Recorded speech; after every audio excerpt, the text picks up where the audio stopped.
ठाडो उकालो गरेर माथि पुग्नु पर्ने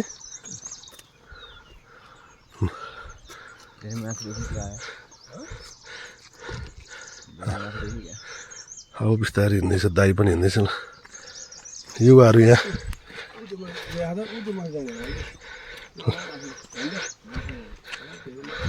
दुईजना सल्लाह गर्दै हिँडेको छ कहाँ धेरै माछ छ ठाडो उकालो छ ध्रुव दाइ धेरै ठाडो उकालो रहेछ नि यो त ल अब पुग्छौँ हामी एकछिनमा धेरै ठाडो है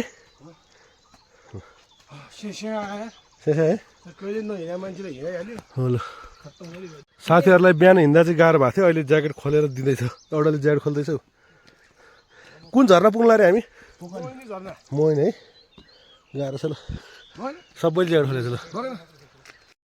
लाग्छ है 15 मिनट भनेको थियो ल ए तल होइन त ल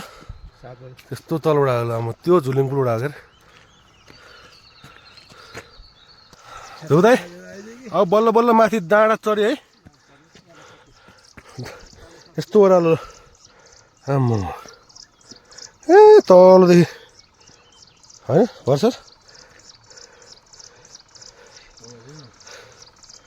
ल अब आउनु नआउला है थकै लाग्दा चाहिँ यहाँ विश्राम गर्ने रहेछ नि त जानी अब धेरै विश्राम गरेर डोको यहाँ विश्राम गर्दैछ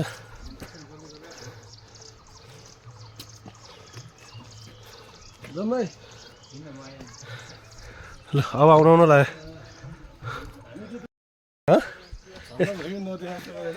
होइन त्यो नि रमाइलो पनि हिँड्दा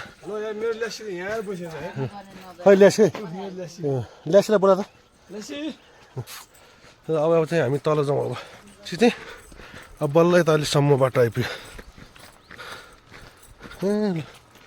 कहाँ हामी त धेरै है दाइ है अब चाहिँ हामी यस्तो दौडेर कुदेर होइन यस्तो कुदेर झर्ना चाहिँ ठ्याक्क आइपुग्यो ल आम्मा झर्ना यत्रो उकालो चढेपछि झर्ना हेर त झर्ना कत्रो झर्ना है ठुलो छ आम्मा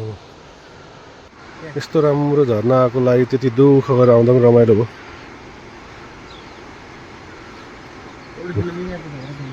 आम्मा यस्तो जङ्गलको बिचमा मोहिनी झर्ना होइन त यो झर्ना चाहिँ सानो त्यसमा देखाउँदा कति ठुलो देखाएको वर्षमा त ठुलो भएको छ नि त अहिले ल पैसाको महिनामा अनि फेरि कहाँबाट टोली खेल्ने पर्छ हामी चाहिँ त्यत्रो उकालो